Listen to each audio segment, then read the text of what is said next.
Hey folks, I'm Chris and I'm your Commander Mechanic, here with another tune-up.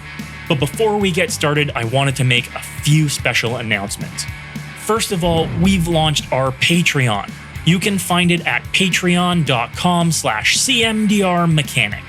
We've got support tiers for anyone looking to help the channel grow, and we thank each and every one of you in advance for your support.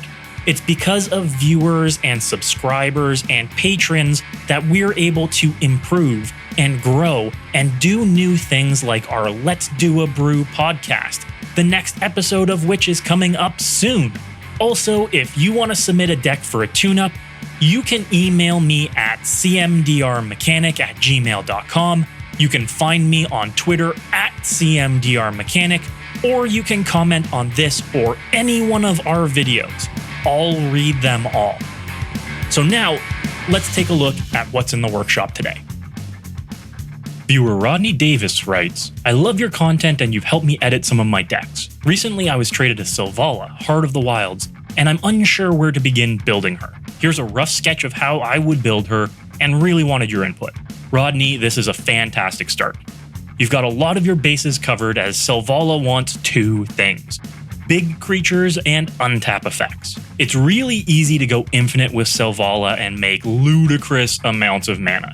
As long as you can untap Selvala, she pays for her own ability with a creature with enough power, all while drawing you cards. You have Umbral Mantle in the deck already, which is a classic infinite combo piece with Selvala, alongside with Sword of the Perunes. As long as you have a creature with 5 power, you generate infinite mana. But unfortunately, you really don't have anything to do with that mana. You've got some massive creatures, like Terracodon, Impervious Great Worm, and Ulamog the Ceaseless Hunger, but they don't close out a game the turn that you play them. Even Helix Pinnacle needs you to wait for your upkeep to trigger the win. Don't give your opponents the opportunity to beat you. Naturally, your mana curve is all over the place. We'll want to improve some of your ramp.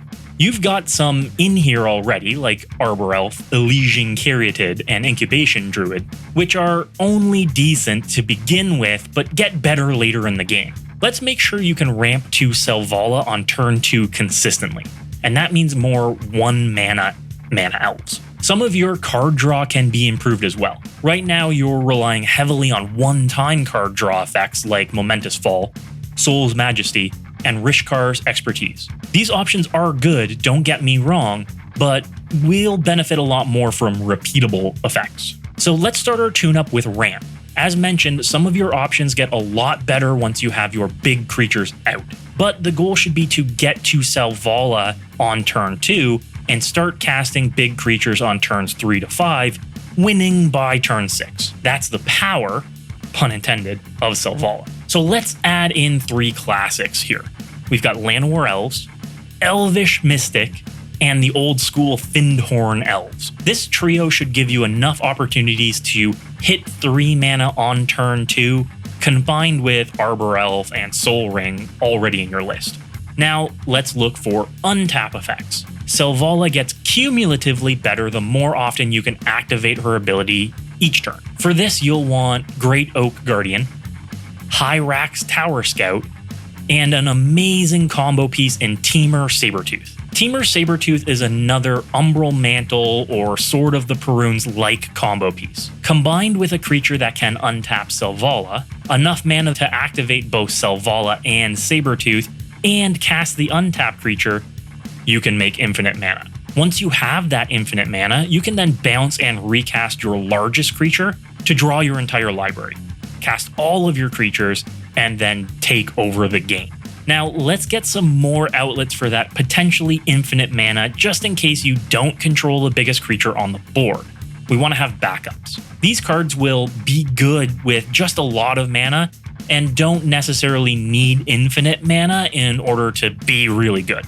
Genesis Wave is a favorite of mine, and Leyline of Abundance is a good mana sink to make all of your stuff bigger, and if it's in your opener, helps you generate even more mana with those dorks that we've added in. And Nylea, God of the Hunt, has a good mana sink to pump a creature and gives all of your monsters trample at the same time. Lastly, let's work on that card draw package. Soul's Majesty is great, but Return of the Wild Speaker is better because it works at instant speed.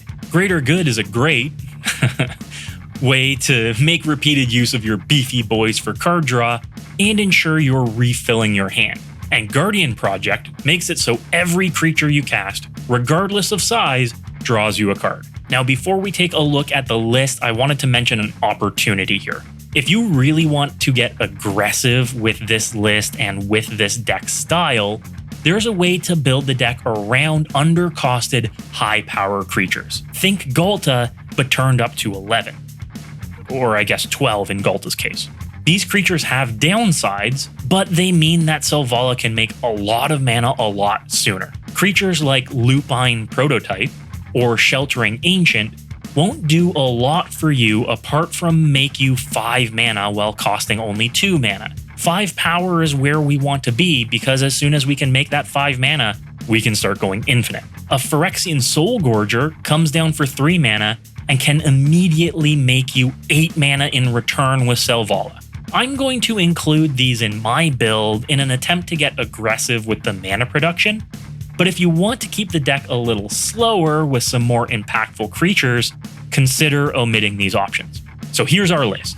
The mana curve came down some since I included the more aggressively costed creatures. The deck's overall creature power level hasn't been reduced, we're just using some creatures that are good from a different angle. Our mana dorks are helping us ramp. We've got a ridiculous amount of card draw, and thanks to Selvala, as long as you've got one big creature in play, you're going to be able to make boatloads of mana. This is a Johnny's take on a Timmy deck, for those that are aware of the Magic player personas. That means this deck wants to swing with big creatures, but gets there using combos and synergies. Also to note, we've shaved the cost of the deck by about $30. Your wallet will thank you.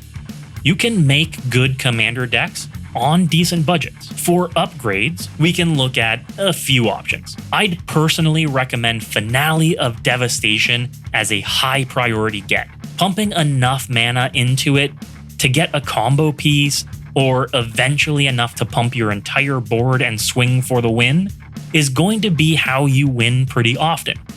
I'd just wait for it to rotate out of standard before picking it up. The price is likely to drop a bit. Concordant Crossroads, an older card that many people haven't heard of, is a good surprise way to win out of nowhere.